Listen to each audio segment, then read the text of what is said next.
चलो, a topic called treatment of reserve, ठीक है। What do you mean by reserve? पहला point, the question is what do you mean by reserve?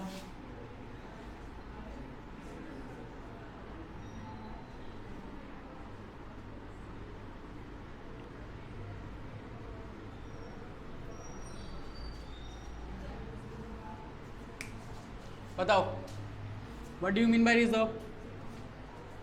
Reserve का मतलब क्या होता है? बोलो, रिजर्व का मतलब क्या होता है? अमन, क्या हो गया? नहीं पता? मनु? सेविंग्स और बताओ। अच्छा, रिजर्व कहाँ से बनता है? आउट ऑफ प्रॉफिट बनता है, ठीक है। रिजर्व्स कितने तरीके के होते हैं? कौन कौन से?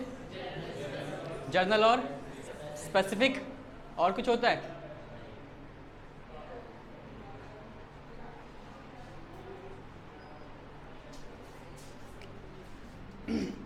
देखो, रिजर्व्स जो होते हैं वो बेसिकली पास्ट प्रॉफिट्स होते हैं। क्या होते हैं? पास्ट प्रॉफिट्स, जिसको कंपनी सेविंग पर्पस के लिए अपने पास रख लेती है, जिसकी वजह से कंपनी की फाइनेंशियल पोजीशन क्या हो जाती है? स्ट्रांग हो जाती है, ठीक है। अब बेसिकली रिजर्व्स बनते किससे हैं? प्रॉफिट से बनते हैं। और प्रॉफिट्स पे किसका हक होता है? पार्टनर्स का। बेसिकली हम पार्टनरशिप पढ़ रहे हैं तो अभी हम किसकी बात करेंगे? पार्टनर्स की। प्रॉफिट पे किसका हक होता है?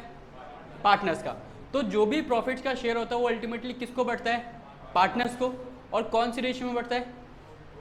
ओल्ड पीएसआर में बढ़ता है। सबको पता है ना कि लास्ट ईयर के जो भी प्रॉफिट्स और लॉसेस होते हैं वो किस में बढ़ते हैं? पार्टनर्स में। और कौन सी रेशियो में बढ़ते हैं? ओल्ड पीएसआर में, ठीक है। अब रिजर्व्स जो होते हैं वो क्या होते हैं? पास्ट प्रॉफिट्स, ठीक है। रिजर्व्स बेसिकली दो तरीके के होते हैं। रिजर्व्स बेसिकली दो तरीके के होते हैं। पहला होता है आपका कैपिटल रिजर्व। पहला होता है capital reserve and the second is revenue reserve. 11th class 11th class 11th class 11th class, ठीक है। रिजर्व्स पढ़ा था, रिजर्व वाला टॉपिक, एक प्रोविजन और रिजर्व नाम का चैप्टर पढ़ते थे ना डेप्रिसिएशन के बाद से, ठीक है। ये वही है। तो रिजर्व किन तरीके के होते हैं? बेसिकली दो तरीके के। कौन कौन से? कैपिटल रिजर्व और रेवेन्यू रिजर्व। कैपिटल रिजर्व कहाँ से बनते हैं? कैपिटल रिजर्व कहाँ से बनता है? Out of capital profit. और रेवेन्यू रिजर्व कहाँ से बनता है? Out of revenue profit. Next question के लिए सब तैयार? चलो मुझे बताओ, कैपिटल प्रॉफिट क्या होता है? जो हम अपनी एसेट सेल करते हैं, एसेट सेल करने से जो प्रॉफिट होता है उसे हम क्या बोलते हैं? Capital profit. तो रेवेन्यू प्रॉफिट क्या होता है? जो अपने हम डेली बेसिस, जो हमारा मेन बिजनेस होता है, मेन ऑपरेशंस होती हैं, उससे आने वाला प्रॉफिट क्या कहलाता है? रेवेन्यू प्रॉफिट, ठीक है। तो अगर हम रेवेन्यू प्रॉफिट की बात करें तो ये कहाँ से आता है? Main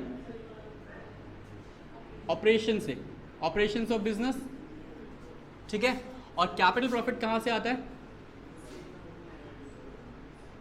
bye sale of fixed assets, ठीक है। समझ में आ गई इतनी बात कि कैपिटल रिजर्व कहाँ से बनता है? कैपिटल प्रॉफिट से। और कैपिटल प्रॉफिट कहाँ से आता है? सेल ऑफ फिक्स्ड एसेट से, ठीक है। उसके बाद बात करते हैं रेवेन्यू रिजर्व की। रेवेन्यू रिजर्व को फर्दर दो पार्ट्स में बांटा जाता है।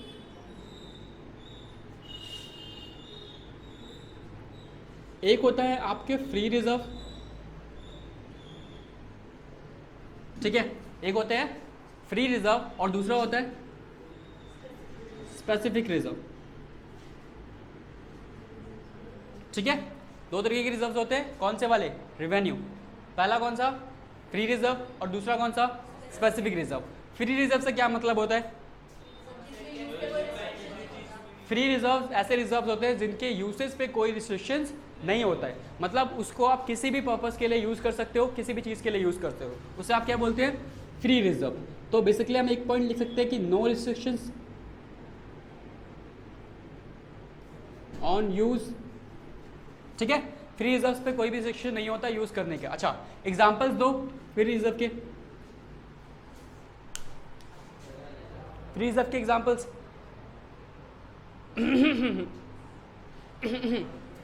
फ्री रिजर्व के एग्जांपल्स दो।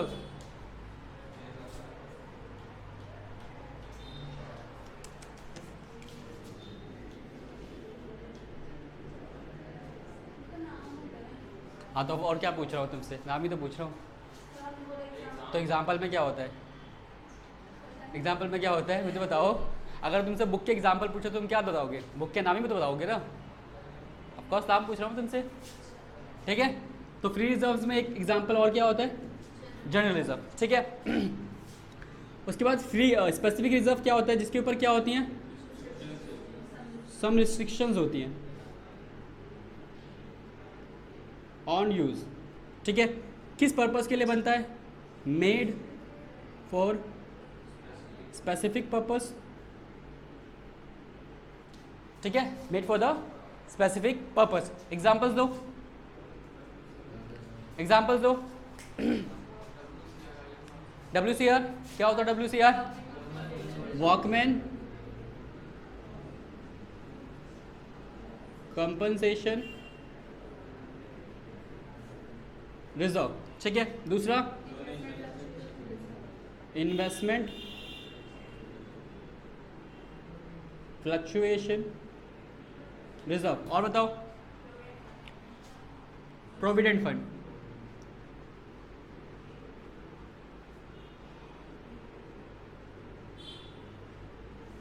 प्रोविडेंट फंड, ठीक है। ये 3 एग्जांपल्स हैं आपके स्पेसिफिक रिजर्व्स के जो हमें इस चैप्टर में डील करने हैं। कौन कौन से, वॉकमैन कंपनसेशन रिजर्व, दूसरा है आपका investment fluctuation reserve and the third is provident fund, ठीक है। अब Walkman compensation reserve, investment fluctuation reserve और प्रोविडेंट फंड। सबसे पहले बात करते हैं प्रोविडेंट फंड की। यहाँ पे देखो,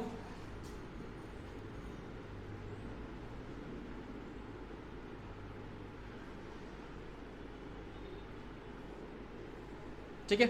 सबसे पहले हम बात कर रहे हैं प्रोविडेंट फंड की। प्रोविडेंट फंड क्या होता है,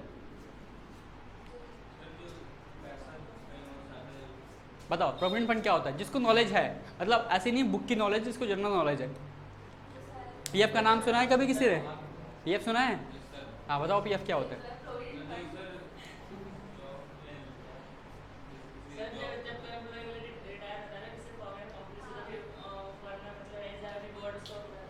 उसे ग्रेचुटी बोलते हैं, उसे ग्रेचुटी बोलते हैं।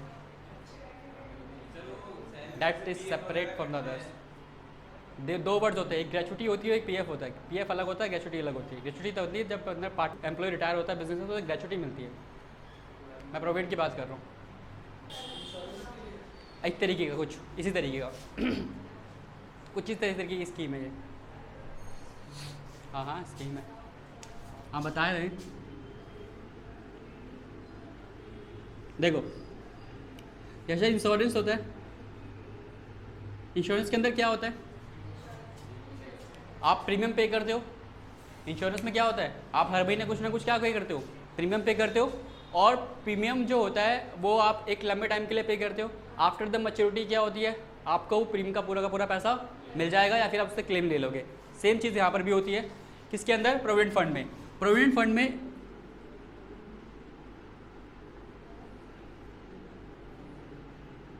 दांत निकले किसी के तो बहुत मारूंगा, बता रहा हूँ।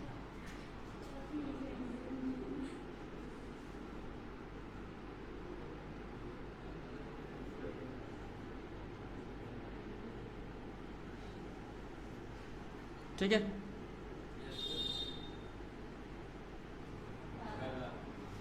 हिंदी मेरी खराब हो गई है यार, हिंदी मेरी खराब हो गई बहुत ज़्यादा। तुम बेइज्जती कर रहे हो, छोड़ो इधर आओ। देखो एक होता है एम्प्लॉयर। एम्प्लॉयर कौन होता है, जो काम प्रोवाइड करता है, सर्विस प्रोवाइड करता है। और एम्प्लॉई जो वहाँ पे काम कर रहा है, ठीक है। तो बेसिकली एक पीएफ नाम का अकाउंट होता है जिसके अंदर हर मंथ एम्प्लॉई की सैलरी से, इसकी सैलरी का लेट से हम अज्यूम करते हैं 10%, ठीक है। एम्प्लॉई की सैलरी का 10% कहाँ जा रहा है? पीएफ में हर मंथ, ठीक है। तो जितना पैसा एम्प्लॉई की सैलरी से कटता है उतना ही पैसा एम्प्लॉयर भी देता है अपने पास से, ठीक है। मतलब इसकी सैलरी से कितना कट रहा है? 10%। तो एम्प्लॉयर भी कितना जमा करेगा? 10%, ठीक है। इन दोनों के पैसे कहाँ जमा होते हैं? पीएफ के अंदर। अब पीएफ जो है एक अकाउंट है जिसके अंदर सबके पैसे इकट्ठा होते हैं। अब ये जो पीएफ है, जब रिटायरमेंट होगा तो पीएफ का पैसा किसको मिलेगा? एम्प्लॉय को। किसको मिलेगा? एम्प्लॉय को। इस पीएफ के पैसे पे एम्प्लॉयर का कोई हक नहीं है, समझ रहे हो बात को? ऑल्थो एम्प्लॉयर उसमें पैसे डाल रहा है हर महीने के महीने, लेकिन उस पीएफ के पैसे पे एम्प्लॉयर का कोई हक नहीं है। किसका हक है? एम्प्लॉय का। क्योंकि किसके लिए इकट्ठा हो रहा है? एम्प्लॉय के लिए। जो एम्प्लॉय इतने साल से काम कर रहा है तो उसी की सैलरी से कुछ पार्ट कट होता है और उसमें जमा हो जाता है, ताकि रिटायरमेंट के टाइम पे उसको पूरा का पूरा पैसा मिल सकता है। तो बेसिकली देखा जाए तो ये जो पीएफ है ये एक्चुअली में क्या है फर्म के लिए? ठीक है, ये फर्म के लिए क्या है? लाइबिलिटी है। At the time of retirement firm को अल्टीमेटली पे करना पड़ेगा अपने एम्प्लॉइज को, क्योंकि उस पीएफ के पैसे पे फर्म का कोई भी कंट्रोल नहीं है, ठीक है। तो अगर पीएफ का पैसा एम्प्लॉय को नहीं भी मिलता है तो भी फर्म उसे नहीं ले सकती, गवर्नमेंट अपने हिसाब से डिसॉल्व करेगी इसको, ठीक है। तो बेसिकली समझ गए कि पीएफ का पैसा जो है प्रोविडेंट, एक ये क्या होती है आपके लिए? लाइबिलिटी होती है। तो लाइबिलिटीज कभी भी पार्टनर्स में डिवाइड नहीं होती है, सिर्फ क्या डिवाइड होते हैं? प्रॉफिट्स। याद रहेगा कि प्रोविडेंट फंड कभी भी पार्टनर्स के बीच में नहीं बढ़ता, ठीक है। सिर्फ कौन सी रिजर्व्स बढ़ेंगे? वर्कमैन और इन्वेस्टमेंट्स वाले। इसको नोट करोगे? करो, अब कर।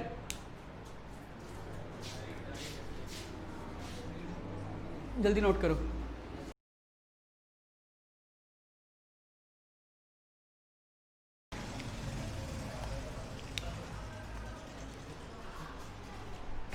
चलो देखो,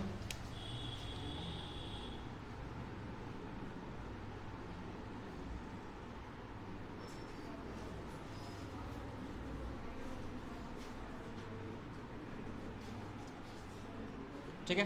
तो सबसे पहले हम पढ़ने जा रहे हैं वर्कमैन कंपनसेशन रिजर्व।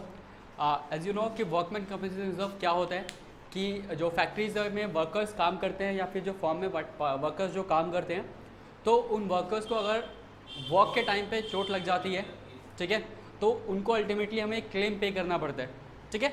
तो हमें पता है कि लाइबिलिटी हो सकती है फ्यूचर में, तो एज़ पर द प्रिंसिपल्स हम पहले से तैयार रहते हैं। उस प्रिंसिपल का नाम बताओ? प्रूडेंस, है ना? क्या नाम होता है? Prudence. As per the prudence principle जो आने वाली लाइबिलिटीज़ होती है हम उसके लिए हमेशा क्या रहते हैं?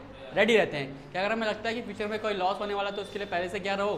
तैयार रहो, ठीक है। जैसे घर पे अगर लेट जाते हो चप्पल पड़ने वाली तो पहले तुम तैयार रहते हो कि हाँ अगर इधर पड़ेगी तो ऐसे बचाव कर लेंगे, इधर करेगी तो इससे बचाव कर लेंगे, ठीक है। बहाना मार लेंगे, कुछ ना कुछ मार ही लेंगे। अगर नहीं मारेंगे तो सामने वाला मार लेगा, उसमें क्या दिक्कत है, ठीक है। तो as per the prudence principal हम क्या करते हैं कि अपनी लाइबिलिटीज़ के लिए हमेशा क्या रहते हैं? रेडी रहते हैं। तो वर्कमैन कंपनसेशन रिजर्व उसका एक एग्जांपल है कि अगर आपके वर्कर को चोट लगती है और उसे आपको कोई क्लेम पे करना है तो उसके लिए पहले से कुछ पैसे सेव करके रखो, ठीक है। अब इस रिजर्व में कितने केसेस बनते हैं? टोटल 3 केसेस से डील होते हैं, ठीक है।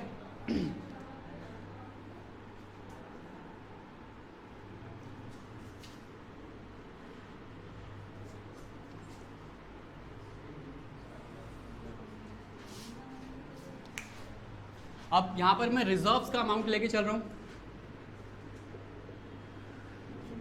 वर्किंग छोटी हो तो मैंने 10,000 ले लिया है, वैसे अमाउंट बड़े बड़े भी होते हैं, मैंने यहाँ पर फिर वर्किंग ले लिया है, ठीक है। अब देखो केस नंबर 1। केस नंबर 1 में आपको क्लेम गिवन है, लेट्स से 5,000, ठीक है। केस नंबर 2 के अंदर आपके पास क्लेम है 10,000 और केस नंबर 3 में क्लेम आपके पास आ जाता है 15,000। एक केस और बनता है जहाँ पर कोई क्लेम नहीं होता तो उसके लिए भी सेम ही ट्रीटमेंट रहेगी, ये वाला ही, ठीक है। उसका नोट में लिखवा दूंगा मैं। चलो अब हम केस नंबर 1 डील करें। सबसे पहले सबकी अलग अलग जनरल्स होती हैं। देखो रिजर्व्स कितना पड़ा है? 10,000। क्लेम कितना आया है?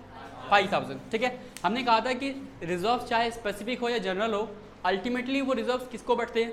पार्टनर्स को, अगर रिजर्व्स में पैसा पड़ा हुआ है तो, ठीक है। चाहे एडमिशन हो, चाहे रिटायरमेंट हो या कोई भी चैप्टर चल रहा हो, रिजर्व्स अल्टीमेटली किसको बढ़ेंगे?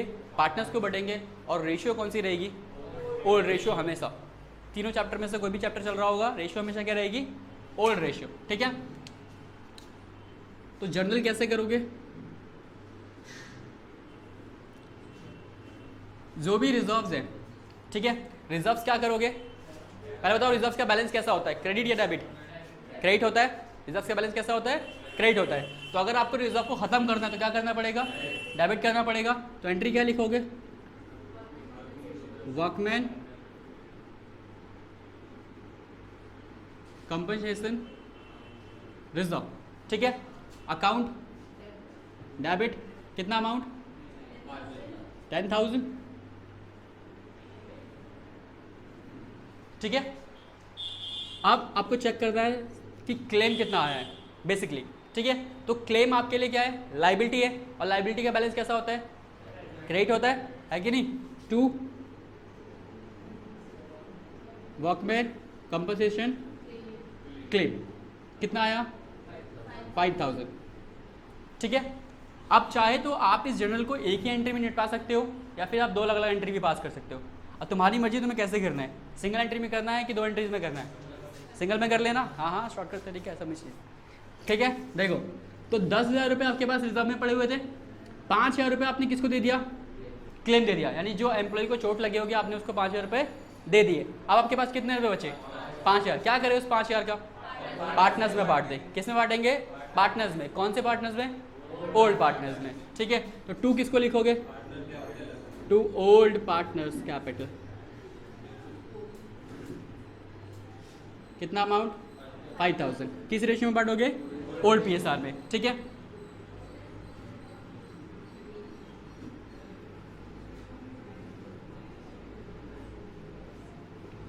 ठीक है भाई, पहला वाला केस डन है। चलो इधर आ जाओ, सेकंड केस करते हैं। आपके पास रिजर्व कितना पड़ा है, 10,000। तो पहले आप रिजर्व को हटाओगे, रिजर्व को हटाने के लिए क्या करोगे, डेबिट करोगे। तो एंट्री होगी workman compensation reserve account debit, कितना, 10,000। अब आपके पास क्लेम कितना आया, 10,000 का। तो क्लेम कहाँ पे जाएगा, क्रेडिट साइड पे, सबकी नज़रें बोर्ड पे रहनी चाहिए। To workman compensation claim account, कितना क्लेम, 10,000। अब बताओ कितना पैसा बचा, 0। तो पार्टनर्स को कितना दे, 0, पार्टनर्स को कुछ भी नहीं बटेगा, है कि नहीं। तो नरेशन में क्या लिखोगे, बिंग क्लेम सेटल, ठीक है। नरेशन के लिए टेंशन लेने की जरूरत नहीं है। 2 समझ में आ गए।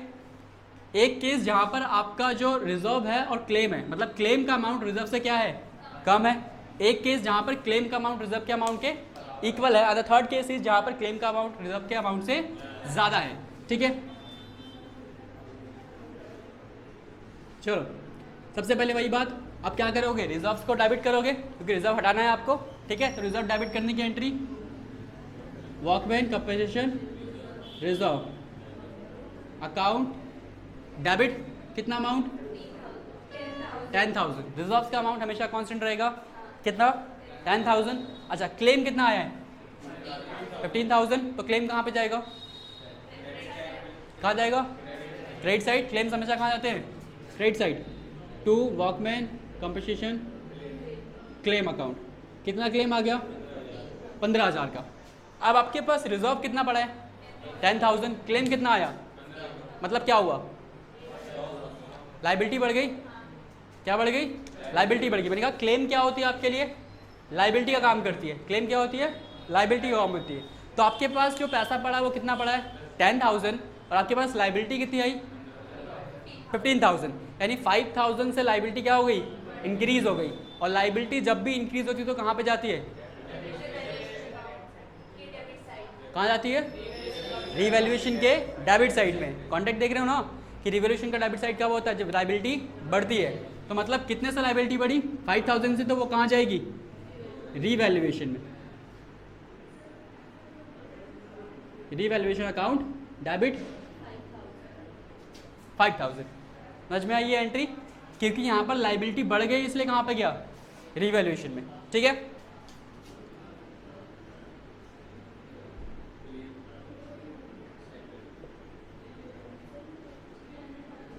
एक मिनट, ठीक है। लेकिन थर्ड वाले केस में एक एंट्री पास नहीं होगी, 2 एंट्री पास होगी, ठीक है, क्योंकि यहाँ पर क्या आया है, रिवैल्यूएशन, ठीक है। और ये रिवैल्यूएशन का कौन सा बैलेंस है, डेबिट बैलेंस। यानी डेबिट बैलेंस का मतलब क्या है, एक्सपेंसेस ज़्यादा है और इनकम है नहीं आपके पास, तो अगर आप निकालोगे तो क्या निकलेगा, लॉस या प्रॉफिट, लॉस निकलेगा। और लॉस किस में बटेगा, पार्टनर्स में बटेगा। तो लॉस बांटने की एंट्री क्या होगी बताओ, old partners capital account debit to revaluation account, ठीक है।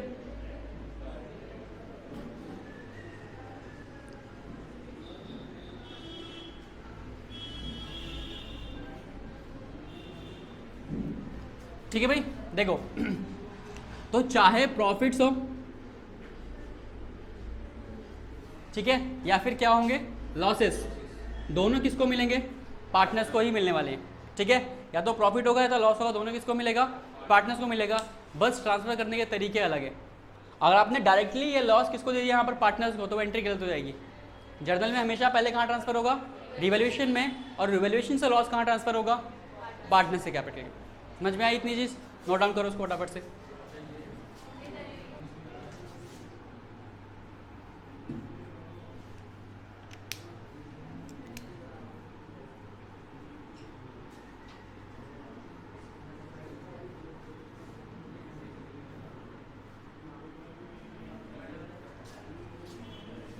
चलो देखो, next is investment fluctuation reserve.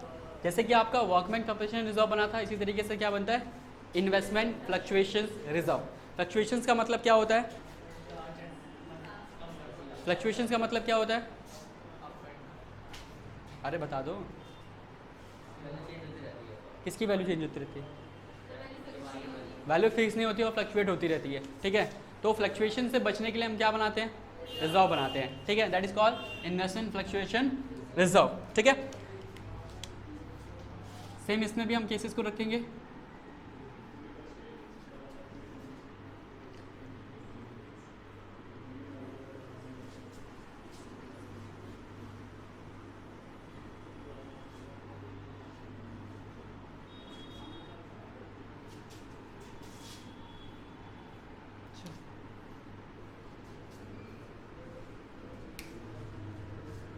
यहाँ पर भी हम अमाउंट को ले लेते हैं, लेट्स से 10,000,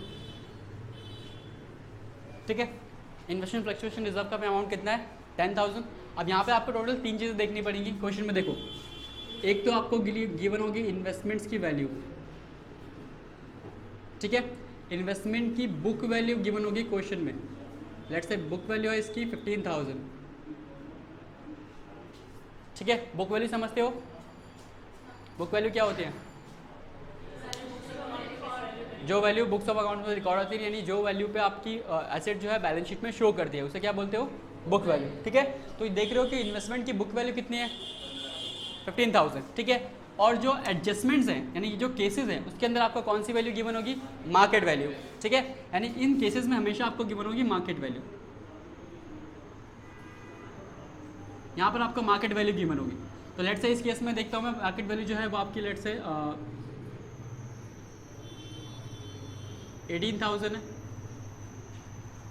ठीक है। कितनी है, 18,000 है, यार 18,000 रहने देते हैं, इसको हम ले लेते हैं 12,000, ठीक है। और यहाँ पर हम ले लेते हैं 15,000 मार्केट वैल्यू, बुक वैल्यू 5,000 ले लो, और यहाँ पर 18 ले लेते हैं,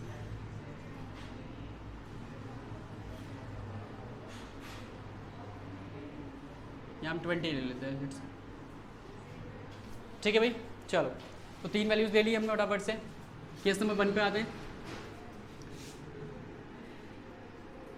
जनरल करनी है। देखो, अब आपको यहाँ पर चेक करना है कि जो मार्केट वैल्यू है और जो बुक वैल्यू है, इन दोनों के बीच में कितना डिफरेंस है, कितनी फ्लक्चुएशंस हुई हैं, ठीक है। और वो फ्लक्चुएशन प्लस में है या माइनस में, ठीक है। पहली बात क्या चेक करना है, फ्लक्चुएशंस, और दूसरी बात क्या देखना है कि वो फ्लक्चुएशंस पॉजिटिव हैं या फिर नेगेटिव हैं, ठीक है। तो यहाँ पे देखो, तो बुक वैल्यू कितनी थी पहले, 15,000, अब कितनी हो गई, यानी वैल्यू क्या हो गई, कम हो गई, यानी कैसी फ्लक्चुएशंस है, नेगेटिव। अब आपको क्या करना है, जितनी वैल्यू कम हुई है, कितने की कम हुई है, 3000 डिक्रीज हुआ है, तो जितनी वैल्यू आपकी इन्वेस्टमेंट की कम होती है ना, आपको उतनी वैल्यू इन्वेस्टमेंट की क्या करनी होती है, बढ़ानी होती है। तो जितनी वैल्यू अगर आपको 3000 बढ़ाना है तो पैसे कहाँ से लोगे, रिजर्व से। रिजर्व बना है इस चीज़ के लिए कि इन्वेस्टमेंट की वैल्यू को हमेशा एक जगह रखना है, स्टेबल रखना है, अगर उसमें कोई फ्लक्चुएशन आती है तो उसको वापस उसी स्टेट पे लेके आना है, ठीक है। तो यहाँ पर 3000 का डिक्रीज हुआ है, तो उसके लिए हम पैसा कहाँ से लेंगे, इन्वेस्टमेंट फ्लक्चुएशन रिजर्व से, ठीक है। तो रिजर्व हमेशा क्या होंगे, पहले डेबिट होंगे, investment fluctuation reserve account debit. कितना अमाउंट पड़ा है, 10,000, ठीक है। अब 10,000 रुपये में से आपने कितने रुपए यूज़ कर लिए, 3,000 यूज़ कर लिए। किसके लिए यूज़ किया है, इन्वेस्टमेंट्स के लिए। तो वो 3,000 कहाँ चले जाएंगे, इन्वेस्टमेंट्स में। वो 3,000 कहाँ चले जाएंगे, इन्वेस्टमेंट से। बाकी कितना बैलेंस बचा, 7,000। वो 7,000 क्या करें, पार्टनर्स में बांट दें। कौन से पार्टनर्स में, ओल्ड पार्टनर्स में, ठीक है। To old partners capital account 7,000, ठीक है।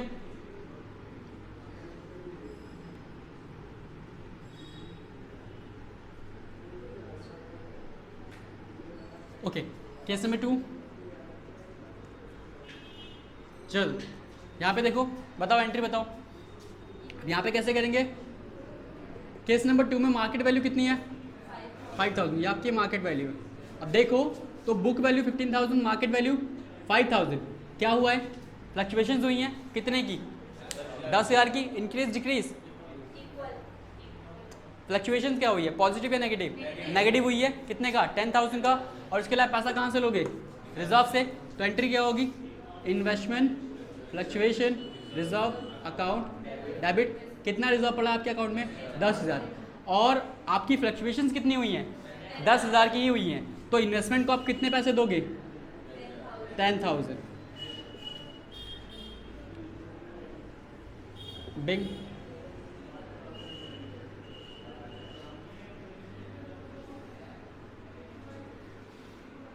ठीक है।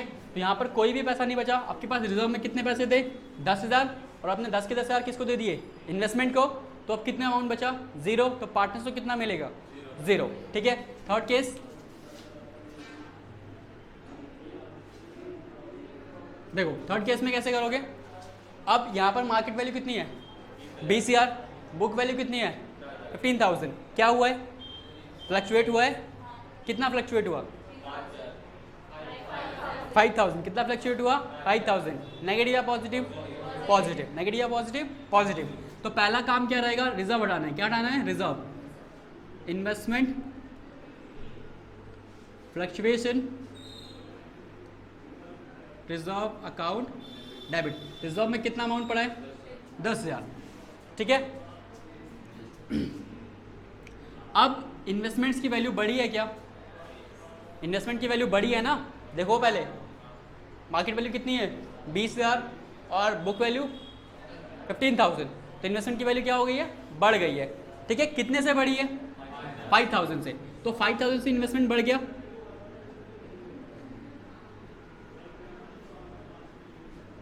इन्वेस्टमेंट अकाउंट डेबिट कितना, 5,000, ठीक है। और ये 5,000 कहाँ जाएगा, रिवैल्यूएशन में, ठीक है। तो यहाँ पर कंबाइंड एंट्री मत करना, यहाँ पर कंबाइंड एंट्री करोगे तो फंस जाओगे, क्योंकि दोनों चीज़ें आप एक साथ नहीं कर सकते, इसको आप अलग अलग ही करना। जैसे देखो, सबसे पहले तो आप ये देख लो कि इन्वेस्टमेंट की वैल्यू बढ़ी है, कितनी बढ़ी है, 5,000। तो 5,000 जब बढ़ती है तो एसेट की वैल्यू इंक्रीज हुई है। तो एंट्री क्या करते हो, इन्वेस्टमेंट अकाउंट डेबिट, कितने से, 5,000 से। और ये पैसा कहाँ जाएगा, रिवैल्यूएशन। ये समझ में आ गया, क्योंकि आपकी इन्वेस्टमेंट की वैल्यू क्या हुई है, इंक्रीज हुई है। और इन्वेस्टमेंट आपके लिए क्या है, एसेट्स। एसेट जब भी बढ़ता है तो कहाँ पे जाता है, रिवैल्यूएशन में। पहली एंट्री ये हो गई। दूसरी, आपके पास रिजर्व पड़ा हुआ है, आप रिजर्व का क्या करोगे, कोई क्लेम तो है नहीं, कोई कोई लॉस तो हुआ नहीं, क्या करें रिजर्व को पार्टनर्स में बांट दें। तो जो भी आपका IFR है, अकाउंट डेबिट कितना बड़ा है 10,000, ये किसको मिल जाएगा ओल्ड पार्टनर्स को।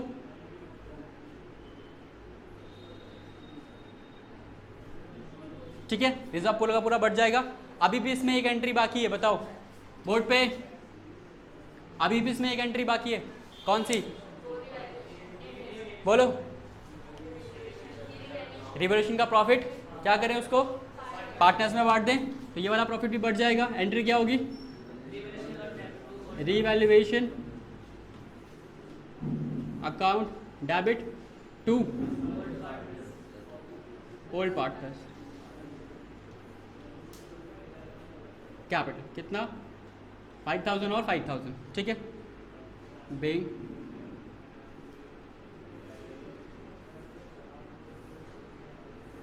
Profit distributed.